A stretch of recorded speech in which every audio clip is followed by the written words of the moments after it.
വിശുദ്ധ മത്തായി അദ്ധ്യായം 6. ധർമ്മദാനം.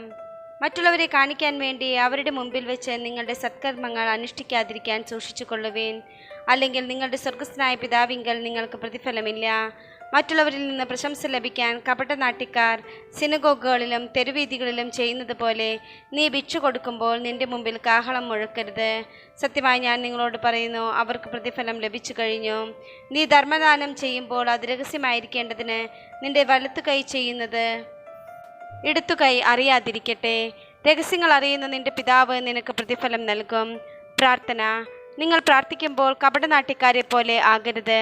അവർ മറ്റുള്ളവരെ കാണിക്കാൻ വേണ്ടി സിനഗോഗുകളിലും തെരുവീഥികളുടെ കോണുകളിലും നിന്ന് പ്രാർത്ഥിക്കാനാണ് ഇഷ്ടപ്പെടുന്നത്. സത്യമായി ഞാൻ നിങ്ങളോട് പറയുന്നു, അവർക്ക് പ്രതിഫലം ലഭിച്ചു കഴിഞ്ഞു. എന്നാൽ നീ പ്രാർത്ഥിക്കുമ്പോൾ നിന്റെ മുറിയിൽ കടന്ന് കതകടച്ച് രഹസ്യമായി നിന്റെ പിതാവിനോട് പ്രാർത്ഥിക്കുക.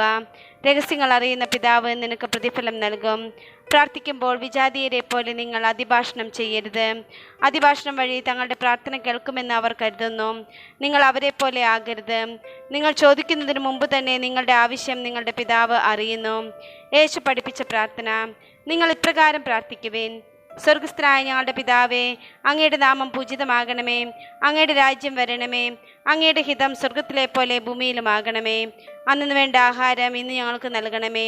ഞങ്ങളുടെ കടക്കാരോട് ഞങ്ങൾ ക്ഷമിച്ചതുപോലെ ഞങ്ങളുടെ കടങ്ങൾ ഞങ്ങളോടും ക്ഷമിക്കണമേ. ഞങ്ങളെ പ്രലോഭനത്തിൽ ഉൾപ്പെടുത്തരുതേ, തിന്മയിൽ നിന്ന് ഞങ്ങളെ രക്ഷിക്കണമേ. മറ്റുള്ളവരുടെ തെറ്റുകൾ നിങ്ങൾ ക്ഷമിക്കുമെങ്കിൽ സ്വർഗസ്ഥനായ നിങ്ങളുടെ പിതാവ് നിങ്ങളോടും ക്ഷമിക്കും. മറ്റുള്ളവരോട് നിങ്ങൾ ക്ഷമിക്കുകയില്ലെങ്കിൽ നിങ്ങളുടെ പിതാവ് നിങ്ങളുടെ തെറ്റുകളും ക്ഷമിക്കുകയില്ല. ഉപവാസം. നിങ്ങൾ ഉപവസിക്കുമ്പോൾ കപടനാട്യക്കാരെ പോലെ വിഷാദം ഭാവിക്കരുത്. തങ്ങൾ ഉപവസിക്കുന്നുവെന്ന് അന്യരെ കാണിക്കാൻ വേണ്ടി അവർ മുഖം വികൃതമാക്കുന്നു. സത്യമായി ഞാൻ നിങ്ങളോട് പറയുന്നു, അവർക്ക് പ്രതിഫലം ലഭിച്ചു കഴിഞ്ഞു. എന്നാൽ നീ ഉപവസിക്കുന്നത് അദൃശ്യനായ പിതാവല്ലാതെ മറ്റാരും കാണാതിരിക്കുന്നതിന് ശിരസിൽ തൈലം പുരട്ടുകയും മുഖം കഴുകുകയും ചെയ്യുക. രഹസ്യങ്ങൾ അറിയുന്ന പിതാവ് നിനക്ക് പ്രതിഫലം നൽകും. യഥാർത്ഥ നിക്ഷേപം. ഭൂമിയിൽ നിക്ഷേപം കരുതി വയ്ക്കരുത്. തുരുമ്പും കീടങ്ങളും അവ നശിപ്പിക്കും. കള്ളന്മാർ തുരന്ന് മോഷ്ടിക്കും. എന്നാൽ സ്വർഗത്തിൽ നിങ്ങൾക്കായി നിക്ഷേപങ്ങൾ കരുതി വയ്ക്കുക. അവിടെ തുരുമ്പും കീടങ്ങളും അവ നശിപ്പിക്കുകയില്ല, കള്ളന്മാർ മോഷ്ടിക്കുകയില്ല.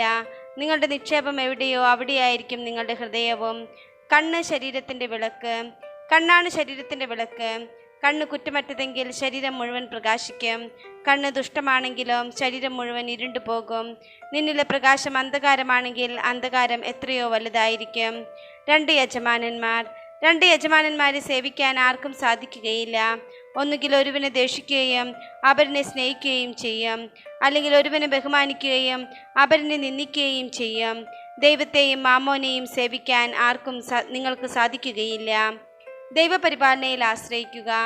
ഞാൻ നിങ്ങളോട് പറയുന്നു, എന്ത് ഭക്ഷിക്കും, എന്ത് പാനം ചെയ്യും എന്ന് ജീവനെക്കുറിച്ചോ എന്ത് ധരിക്കും എന്ന് ശരീരത്തെക്കുറിച്ചോ നിങ്ങൾ ഉത്കണ്ഠാകുലരാകേണ്ട. ഭക്ഷണത്തേക്കാൾ ജീവനും വസ്ത്രത്തേക്കാൾ ശരീരവും ശ്രേഷ്ഠമല്ലേ? ആകാശത്തിലെ പക്ഷികളെ നോക്കുവിൻ. അവ വിതയ്ക്കുന്നില്ല, കൊയ്യുന്നില്ല, കളപ്പുരയിൽ ശേഖരിക്കുന്നുമില്ല. എങ്കിലും നിങ്ങളുടെ സ്വർഗസ്ഥനായ പിതാവ് അവയെ തീറ്റിപ്പോറ്റുന്നു. അവയേക്കാൾ എത്രയോ വിലപ്പെട്ടവരാണ് നിങ്ങൾ. ഉത്കണ്ഠ മൂലം ആയുസിൻ്റെ ദൈർഘ്യം 1 മുഴമെങ്കിലും കൂട്ടാൻ നിങ്ങളിൽ ആർക്കെങ്കിലും സാധിക്കുമോ? വസ്ത്രത്തെപ്പറ്റിയും നിങ്ങൾ എന്തിന് ആകുലരാകുന്നു? വയലിലെ ലില്ലികൾ എങ്ങനെ വളരുന്നു എന്ന് നോക്കുക. അവ അധ്വാനിക്കുന്നില്ല, നൂൽ നൂൽക്കുന്നുമില്ല. സത്യമായി ഞാൻ നിങ്ങളോട് പറയുന്നു, സോളമൻ പോലും തൻ്റെ സർവ്വമഹത്വത്തിലും ഇവയിൽ ഒന്നിനെ പോലെ അലങ്കൃതനായിരുന്നില്ല. ഇന്നുള്ളതും നാളെ അടുപ്പിലെറിയപ്പെടുന്നതുമായ പുല്ലിനെ ദൈവം ഇപ്രകാരം അലങ്കരിക്കുന്നെങ്കിൽ അല്പവിശ്വാസികളെ, നിങ്ങളെ അവിടുന്ന് എത്രയധികം അലങ്കരിക്കുകയില്ല. അതിനാൽ എന്ത് ഭക്ഷിക്കും, എന്ത് പാനം ചെയ്യും, എന്തു ധരിക്കും എന്ന് വിചാരിച്ച് നിങ്ങൾ ആകുലരാകേണ്ട. വിജാതീയരാണ് ഇവയെല്ലാം അന്വേഷിക്കുന്നത്. നിങ്ങൾക്കിവയെല്ലാം ആവശ്യമാണെന്ന് നിങ്ങളുടെ സ്വർഗീയ പിതാവ് അറിയുന്നു. നിങ്ങൾ ആദ്യം അവിടുത്തെ രാജ്യവും അവിടുത്തെ നീതിയും അന്വേഷിക്കുക. അതോടൊപ്പം മറ്റുള്ളവയെല്ലാം നിങ്ങൾക്ക് ലഭിക്കും. അതിനാൽ നാളെയെക്കുറിച്ച് നിങ്ങൾ ആകുലരാകരുത്. നാളത്തെ ദിനം തന്നെ അതിനെക്കുറിച്ച് ആകുലപ്പെട്ടുകൊള്ളും. ഓരോ ദിവസത്തിനും അതതിൻ്റെ ക്ലേശം മതി.